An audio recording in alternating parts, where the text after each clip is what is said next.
তুমি শুনছো আমার ভাই আবুল রে মসজিদের হুজুর ধরে পিটাইছে। হুজুর তো শুধু পিটাইছে, ও যদি আমার আত্মীয় নয় তো আরে আমি জুতো দিয়ে পিটাইতাম। ঈদের পর ভাইয়ের বিয়ে, হুজুরে দাওয়াত করতে গেছে, তার জন্য ভাইরে ধরে পিটাবে? শুধু দাওয়াত দিতে যায় নাই, হুজুরে বলে 20 রমজানে ঈদের ঘোষণা দিতে। বার্থডেতে শালিরে হাত করে চলে আসছি, ছোট কিন্নি কোনো কথা বলে নাই, আমার উপর রাগ করছে নাকি, একটা ফোন করে দেখি তো। কি ব্যাপার দুলা ভাই, হাক দিতে হাক করতে এসে আমাকে হাক না করে চলে গেলেন যে? বলো কি ছোট কিন্নি, কারেন্ট ছিল না, অন্ধকারে তোমারই তো হাত করলাম, তুমি তো কোনো কথা বললা না। বলেন কি দুলা ভাই, আমি তো বাথরুমে ছিলাম, ঘরে তো ছিল আম্মা। হ্যাপি বার্থডে আমার লক্ষ্মী মিষ্টি সোনা বউ। আজকে আমার জন্মদিন, সারাদিন চলে গেল, তুমি এখনো বাসায় আসলা না, কই তুমি? তোমার জন্য গিফট আনতেই তো দেরি হয়ে গেল, তোমার জন্য আরেকটা বিয়ে করে নিয়ে আসছি যাতে তোমার কষ্ট কম হয়। তুই বাসায় আয়, আমার জন্মদিন আর তোর মরণদিন একই দিনে পালন করব। হ্যালো। জামাই, গুগল অ্যাপস দিয়ে কিভাবে টাকা পেমেন্ট করে আমাকে একটু শিখাইয়া দাও না। আম্মাজান আপনি এক কাজ করেন, গুগল অ্যাপস এর অ্যাকাউন্টে ঢোকেন। জামাই, গুগল অ্যাপস এর অ্যাকাউন্টে ঢুকছি। উপরে দেখেন সেন্ড মানি লেখা আছে, ওখানে টাচ করেন। হ্যাঁ জামাই, টাচ করছি। এবার আপনি আমার নাম্বারটা ওইখানে বসান। 449956 নাম্বার দিছি। এবার 10,000 টাকা ওইখানে তোলেন। জামাই, 10,000 টাকা তুলছি। এবার সেন্ড করেন। সেন্ড করছি, কিন্তু পিন নাম্বার চায়। এবার পিন নাম্বার দেন। জামাই, পিন নাম্বার দিছি। এই তো আপনি শিখে গেছেন। সত্যি তোমার মতো জামাই পেয়ে আমি ধন্য।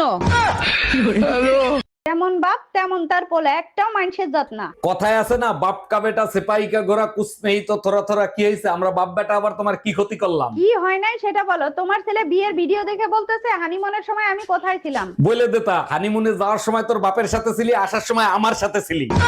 মমিন মুসলমান ভাই ও বোনেরা, তাড়াতাড়ি সেহেরি করে নেন, সেহেরির আর মাত্র 5 মিনিট বাকি আছে।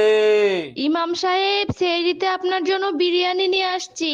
তাড়াতাড়ি খাবার খায় শয়তানে, আস্তে আস্তে খান, সেহেরির এখনো 25 মিনিট বাকি আছে।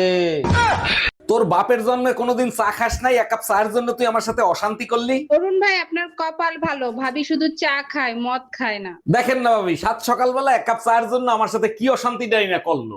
বললাম তো আপনার কপাল ভালো, ভাবি চা না খেয়ে যদি মদ খাইতো তাহলে আপনাকে গুলি করে মারতো। কি ব্যাপার, গরম শুরু হয়ে পারে নাই, তুমি এসি আইনে লাগাইছো, কাহিনী কি? তুমি তো গরম সহ্য করতে পারো না, তাই তোমার নামে ব্যাংক থেকে লোন করায় এসি লাগাইছি। আমার নামে লোন করছো, আমি টাকা পাবো কোথায়? আর নমিনি কারে করছো?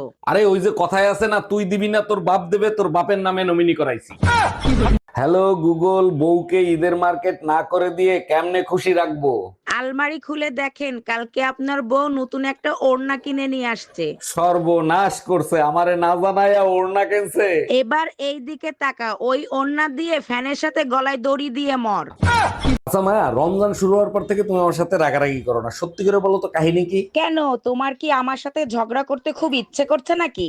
আরে না, স্বামী স্ত্রী রাগারাগি করলে ভালোবাসা বাড়ে তাই। আচ্ছা তুমি এক কাজ করো, ঈদের মার্কেটের জন্য রাগ দেখায় আমার থতমার উপরে 20,000 টাকা ছুঁড়ে মারো। টিকটকের ভাই ও বোনেরা, ফেসবুকের ভাই ও বোনেরা, ইউটিউবের ভাই ও বোনেরা, আপনারা কি জানেন আজ 2 দিন ধরে আমাদের অরুণ কর্মকার খুলনার, তাকে আমরা খুঁজে পাচ্ছি না। আপনারা কি কেউ তার সন্ধান জানেন? জানবে, মেয়ে মানুষের পাল্লায় পড়লে পুরুষ মানুষ এমনি ঠান্ডা হয়ে যায়। ভাইজান, রোজা তো অনেকগুলো হয়ে গেল, তা কেমন কাটতেছে আপনার রোজা? জি ভাবি, আল্লাহর রহমতে সব কাটাই আছি, দোয়া করবেন সব কাটা রোজা জানি থাকতে পারি। ভাইজান, শুনে খুবই ভালো লাগলো, তা কেমন কাটতেছে আপনার রোজা? আলহামদুলিল্লাহ, সারা রাত জেগে থাকি সেহরির অপেক্ষায়, সারাদিন ঘুমাই ইফতারির অপেক্ষায়। আজ ফাগুনি পূর্ণিমা রাতে চল পালায়ে যাই। অরুণ ভাই, কারে লইয়া পালাই যাওয়ার চিন্তা ভাবনা করতেছেন? আরে ভাবি, সবকিছু কি মুখে বলা যায়? কিছু কথা বুঝে নিতে হয়। অরুণ ভাই, আমি তো একটু কম বুঝি, যে বোঝে সে আপনার পিছনেই দাঁড়ায় আছে। এই দামরা হালার ফালা, তুই কারে নিয়ে পালাইয়া যাবি? আমার বুক থেকে ভুয়া খবর প্রচার। আমার গুরু ফানি কিং অরুণ কর্মকার ভিউজের নিচে পড়ে কোথায় যে চলে গেছে, আর তাকে পাওয়া যাচ্ছে না। অনেক ভিউজ উলট পালট দিচ্ছি, গুরুকে তো আর খুঁজে পাচ্ছি না শিষ্য হয়ে। হ্যাপি হোলি অরুণ দা, কি ব্যাপার, কি নিয়ে চিন্তা করতেছেন? হ্যাপি হোলি বৌদি, হোলি নিয়ে চিন্তা করতেছি কোন দিন হোলি খেলবো। হোলি নিয়ে চিন্তা করার কি আছে, হোলির দিন হোলি খেলবেন। আরে ওইটা নিয়েই তো চিন্তা করতেছি, গুগল বলতেছে 5 তারিখ হোলি, ঠাকুর মশাই বলতেছে 4 তারিখ হোলি, ক্যালেন্ডারে দেখি 3 তারিখ হোলি।